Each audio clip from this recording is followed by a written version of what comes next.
Iran के पास 3 महीने का तेल, ईरान का ऑफिशियल हैंडल से इस बात की जानकारी भी दी गई है।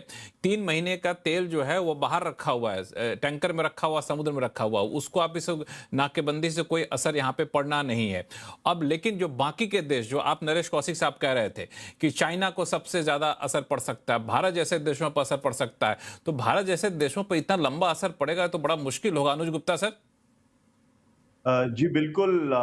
अब देखिए, अमेरिका ने अटैक किया ईरान पे बोल के कि न्यूक्लियर वेपन्स के लिए कर रहे हैं, जिसको बोलते हैं वेपन्स ऑफ मास डिस्ट्रक्शन। लेकिन होर्मुज अब बन गया है वेपन ऑफ मास डिसरप्शन, और वो डिसरप्शन इंडिया में आ रहा है सबसे ज्यादा। ईरान पे तो इम्पैक्ट हुआ ही हुआ है, इंडिया पे उससे ज्यादा इम्पैक्ट हो रहा है।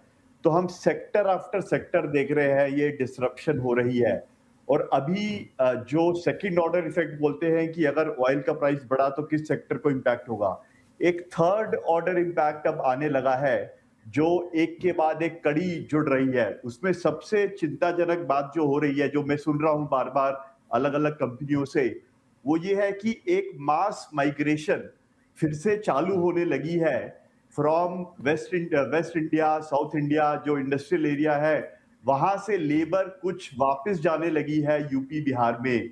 जहां पे अभी गुजरात में फॉर एग्जांपल, जैसे आपने कहा, कुछ इंडस्ट्रीज डाउन साइज हो रही है, बंद हो रही है। कुछ केसेस में लेबर को एलपीजी नहीं मिल रही है, तो खाने के लाले पड़ रहे हैं।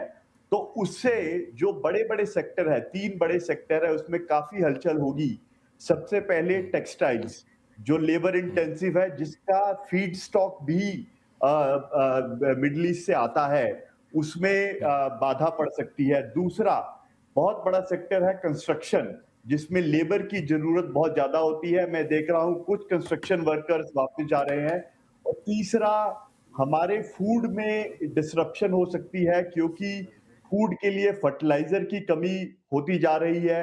उसको भारत सरकार कैसे डील करेगी, वो एक बहुत बड़ा संकट है। और आप देखेंगे, अगर फर्टिलाइजर की कमी हुई तो जो लोग अर्बन एरिया से वापस रूरल एरिया में जा रहे हैं, गांव में जाके भी उनको काम नहीं मिलेगा अगर खेती पे कुछ असर पड़ा। तो बहुत बड़ा संकट है और भारत सरकार को इसके लिए काफी प्लानिंग करनी पड़ेगी।